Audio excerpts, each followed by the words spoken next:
Imagine this. It's 2 a.m. The house is silent. The world outside, asleep. And then, a dull ache tightens in your chest. You sit up, confused, breath shaky, hands cold. No one is beside you. No one's coming. This could be the start of your last 10 minutes on Earth. But it doesn't have to be.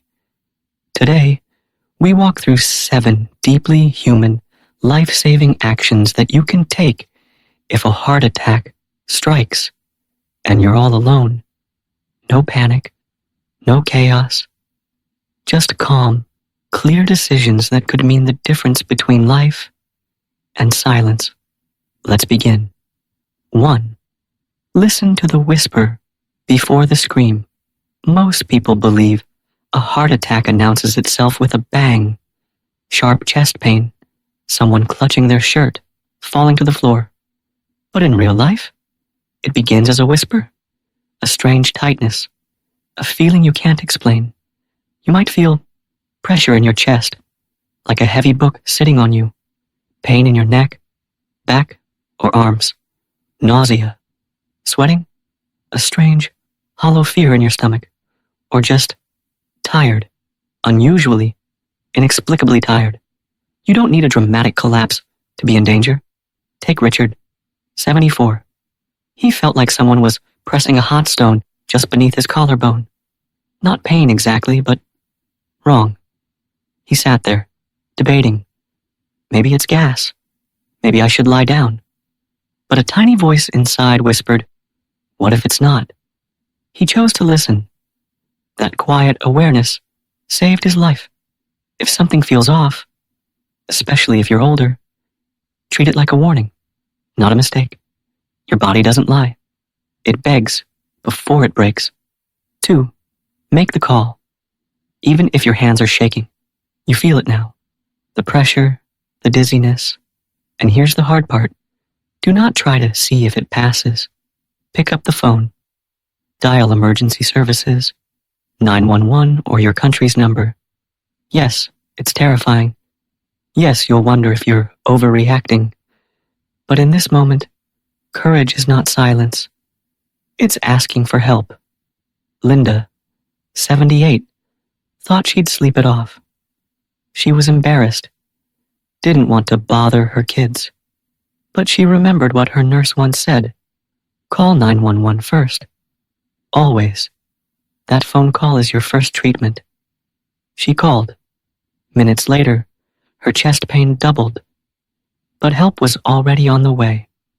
Calling emergency services isn't just protocol. It's your lifeline. The moment you call, your survival begins. They'll guide you, talk you through every moment, and most importantly, they're trained to keep your heart beating. 3. Chew the lifesaver, sitting in your kitchen drawer.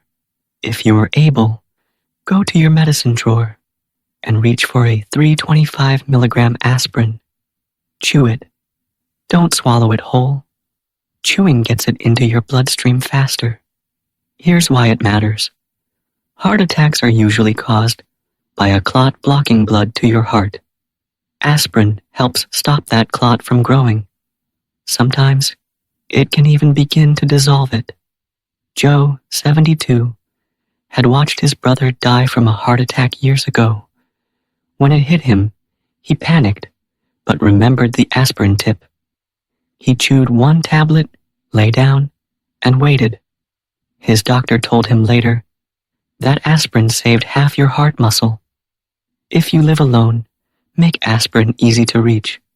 By your bedside, in your wallet, even taped behind your phone case. This one tiny pill could be the bridge between crisis and recovery. 4. Freeze. Sit. Let your heart fight with less weight. Your heart is in crisis. Every step, every movement, is now a battle it can't afford. Once you've called for help and taken aspirin, sit or lie down. Immediately. Don't clean the house. Don't grab your charger. Don't tough it out. Sit. Rest your back. Breathe slowly. Alice, 81, felt a burning pressure, and her first instinct? To do the dishes? She later said. I thought, if I'm going to the hospital, I don't want to mess. But something stopped her. She sat on the couch and waited. Paramedics said that stillness may have prevented her from tipping into cardiac arrest. Stillness is not weakness, it's strategy. When you rest, you give your body its best chance to hold on, to keep beating, to stay alive until help arrives. 5. One turn of a lock could save 4 minutes. If you still can, walk to your front door and unlock it. Don't wait until the sirens are outside. Why? Because every second matters. Paramedics will break down doors if they must, but that wastes precious moments and risks injury or damage. A door already open means they can begin treatment immediately. Paul, 76, called 911, took aspirin, then unlocked his door. That simple act saved 30 seconds, maybe more. A medic later told him, "We started CPR right as your heart stopped.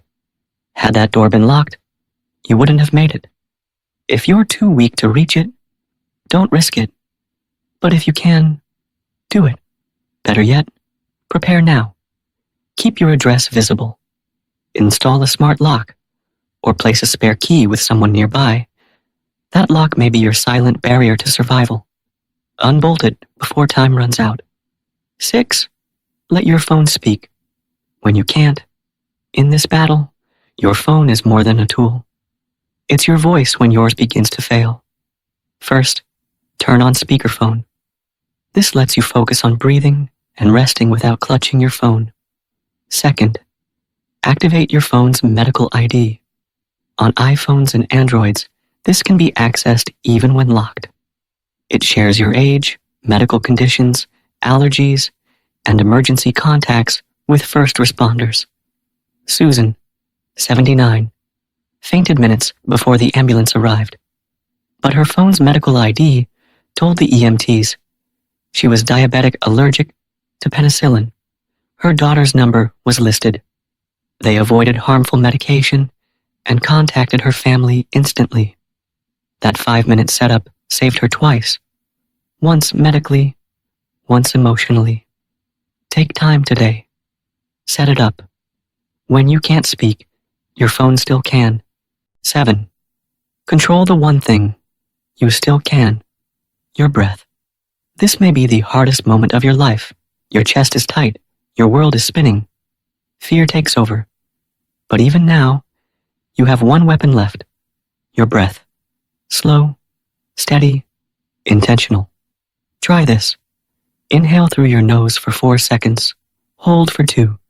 Exhale slowly through your mouth for 6 seconds. Repeat. This isn't about relaxing. It's about calming your heart's rhythm. Panic increases your oxygen need. Calm breathing reduces the load on your heart and may help prevent deadly arrhythmias. Frank, 83, was alone when it hit, but he remembered a breathing exercise from years ago. He lay still, focused on the rhythm. Paramedics said his pulse was erratic, but never stopped. His breath carried him across the finish line. Don't underestimate your lungs in a heart crisis. They're your final anchor before help arrives. Final words. What you do now could save you later. Surviving a heart attack alone doesn't come down to chance. It comes down to knowing, preparing, acting. Let's recap what may one day save your life. Recognize the early signs. Don't wait for drama. Call emergency services immediately. Chew an aspirin. Sit or lie still. Unlock your door. Use your phone's speaker and medical ID. Breathe, slowly and deeply. Each of these steps gives your heart more time.